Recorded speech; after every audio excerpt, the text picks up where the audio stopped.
Friends, welcome back my channel educational RK point. तो जैसा कि आपको पता है घटना चक्र की सीरीज चल रही है। ये बिहार बीपीएससी, यूपीएससी, एसएससी सारे एग्जाम्स के लिए बहुत ही ज़्यादा इंपॉर्टेंट है। इसलिए मैं इसको एक एक क्वेश्चंस का रिवीजन आपको अच्छे से करवा रही हूँ।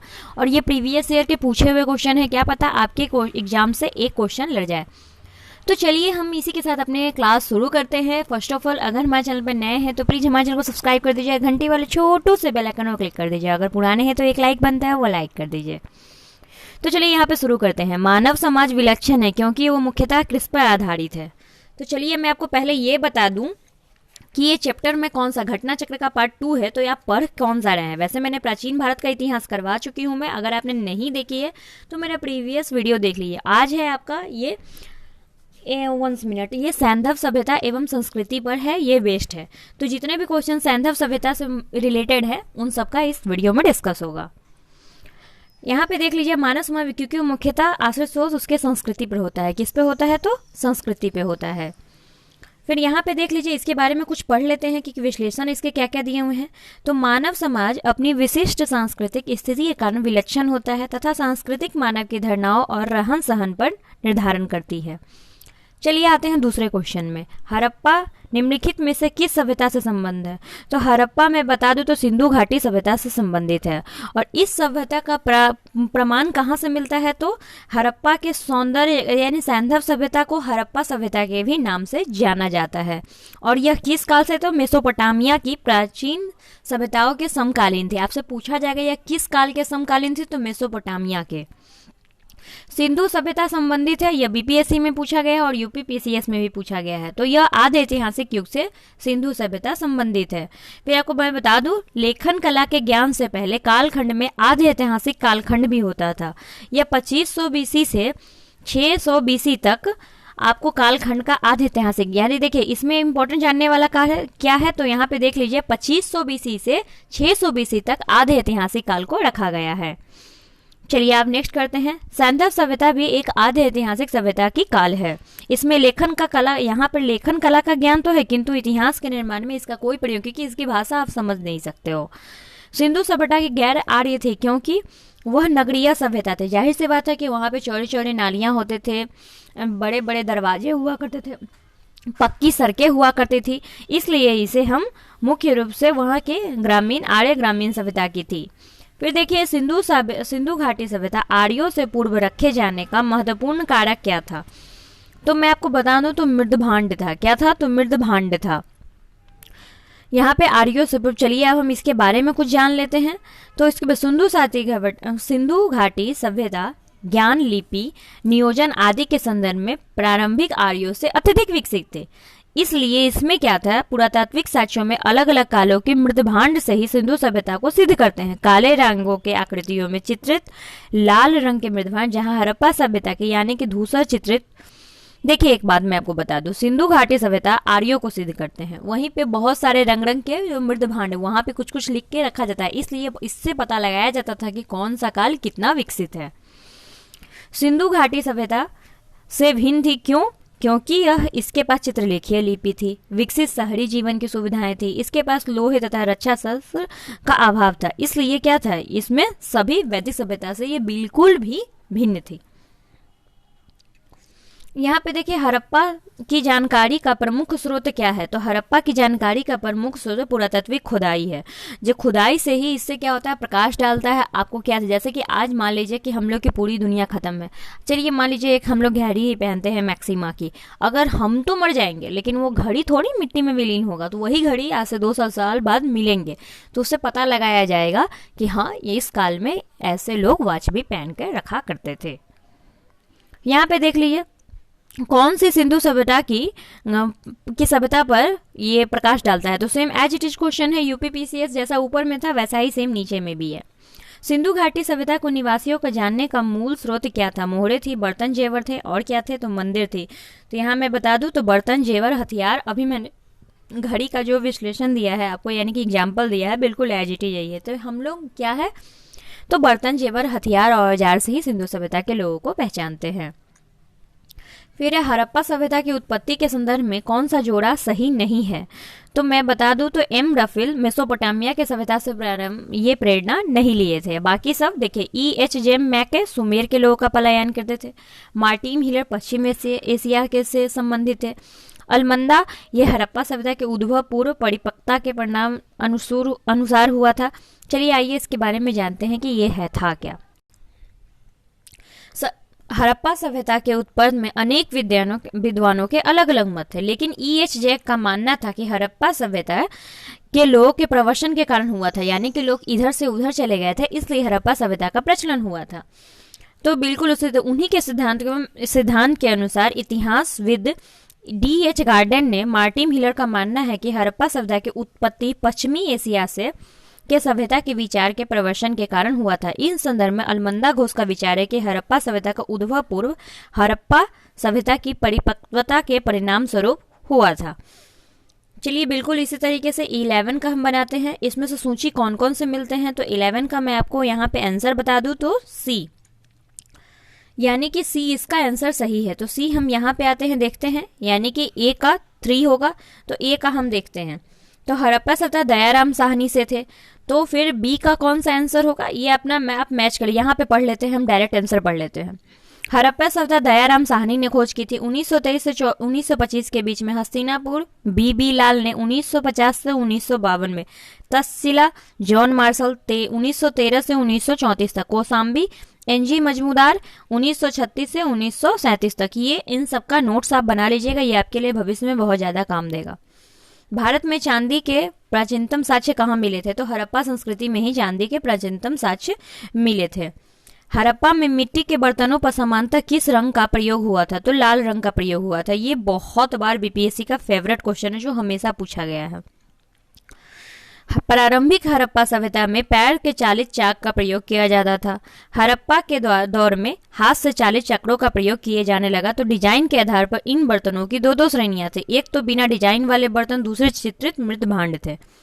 मृत भांडों को बनाने के लिए मिट्टी के रेत का मिश्रण किया जाता है, जिनको पकाने पर यह हल्के भूरे लाल रूप का ग्रहण कर लेती है। इन मृत भांडों से लाल रंग की पुताई कर दी जाती थी तथा निचले हिस्से में काले रंग के विभिन्न चित्रकारी भी की जाती थी।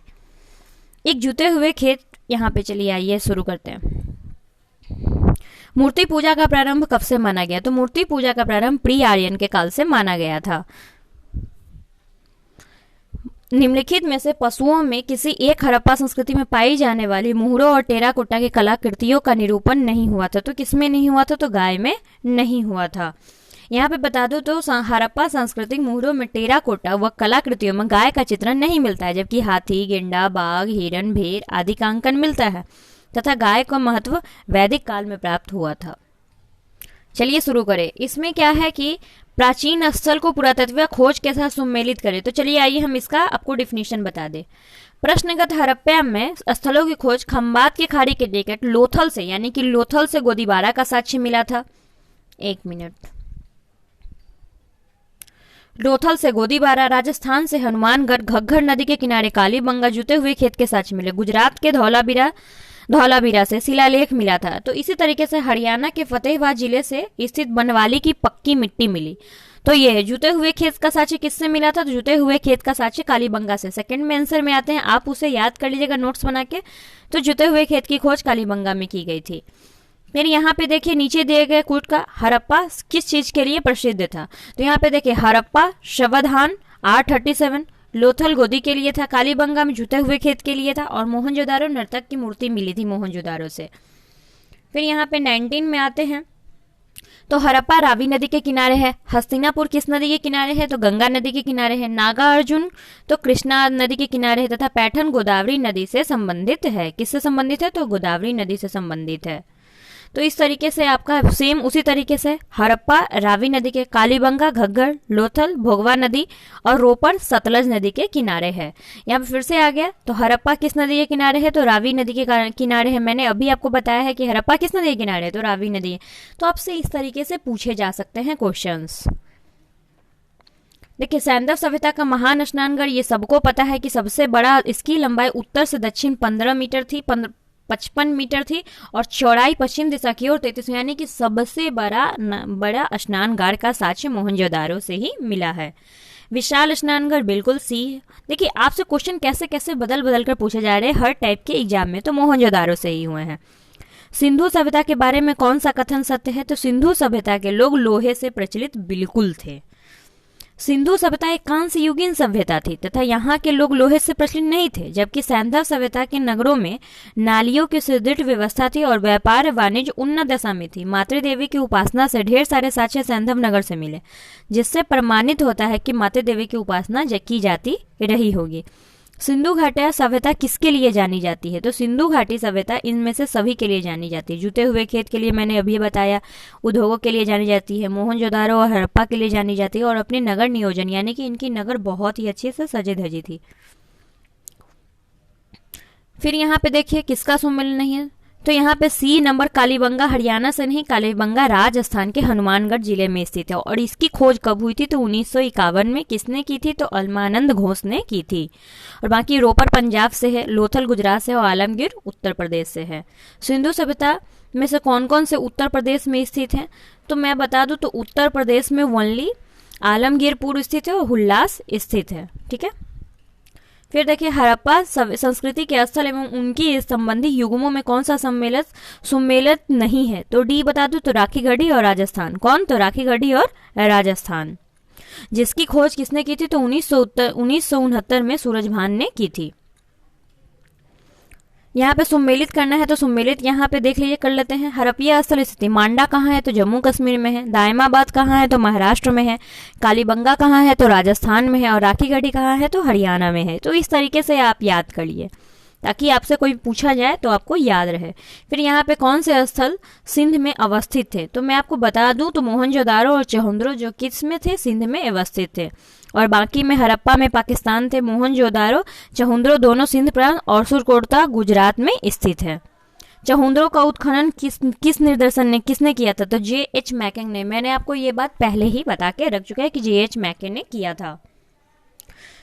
फिर यहाँ पे देखिए मोहनजोदारो से लगभग 130 में चहुंद्रो की खोज सर्वप्रथम 1931 में किसने किया था? तो H.P. मजमूदार ने किया था। 1935 में A.K. मैके ने उत्खनन इसका करवाया था।